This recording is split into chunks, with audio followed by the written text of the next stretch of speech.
Saz and I noticing that among the top trending tickers on Yahoo Finance this morning, as well as late yesterday, cannabis stocks. And they are rising on a report that there is going to be a vote next week in the House on a marijuana legalization act. But what does that mean exactly, right? Does that mean we are getting a step closer to federal legalization? The stocks seem to be trading that way, but is that actually what's happening?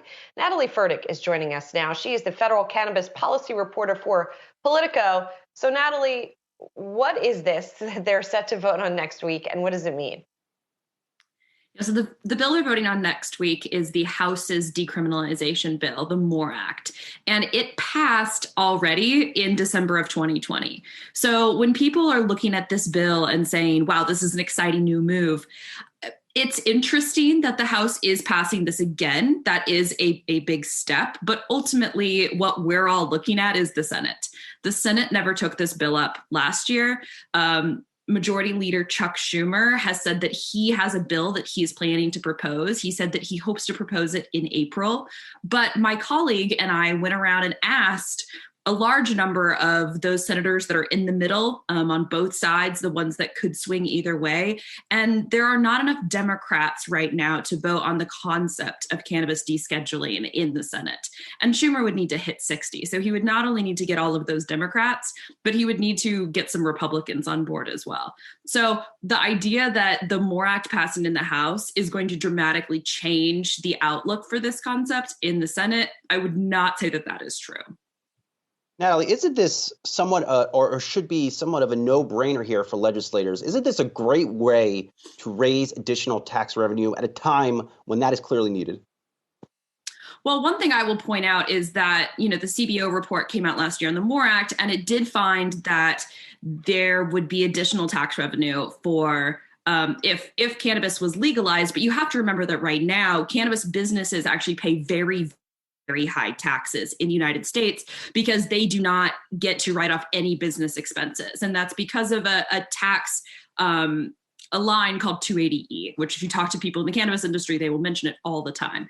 So the federal government is already getting a lot of taxes from legal cannabis businesses, and those can continue to be legalized on the state level. I mean, we're at 18 states right now with recreational marijuana, plus the District of Columbia and 2 territories. There's 36, maybe 37 states that have medical. So states can do this without the federal government. So you have to think the taxation is not the number one motivation here. But I would agree with you that, yes, there is a really high polling for cannabis, even amongst Republicans. 49 or 50% of Republican voters support descheduling or removing the federal prohibitions on cannabis. Where that goes afterwards, though, with expungements and creating social equity programs, that's where things get a bit more complicated. On Capitol Hill, that's where Republicans and Democrats split.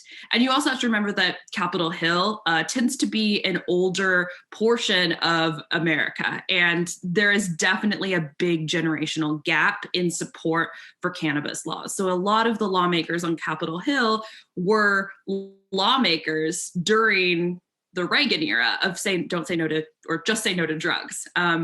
Whereas some of the younger lawmakers coming in, we see Republicans like South Carolina Representative Nancy Mace, who has proposed her own decriminalization bill, and she's a younger Republican lawmaker. So it's just going to take Congress longer to get around to where the rest of the American public are.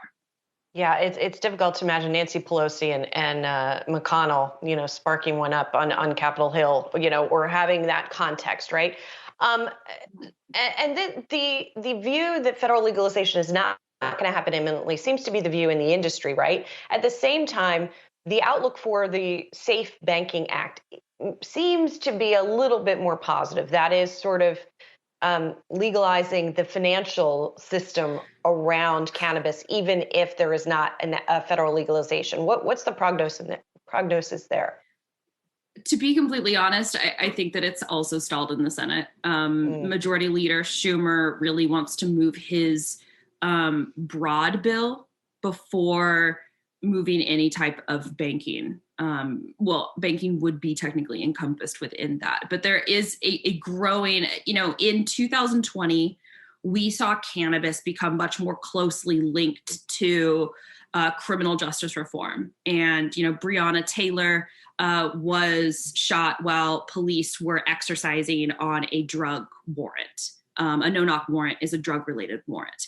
And so cannabis legalization and criminal justice reform have become much more tightly combined, both in the public eye and amongst Democrats and on Capitol Hill. And so doing something, this is the phrase that is regularly used, is that doing something that helps a predominantly white industry make more money while a majority Black population continues to sit in jail for doing the same activity is a non-starter for lawmakers like Chuck Schumer and like Senator Cory Booker, are the two predominant people that are saying, no, let's not do banking, let's do comprehensive reform. The kind of one chink in that armor might be Representative Ed Perlmutter in the House, because he sits on the powerful House Rules Committee, and he has the power to introduce an amendment in like the last hour, the last minute of any bill. So he has the power to do that. And the Safe Banking Act is his bill.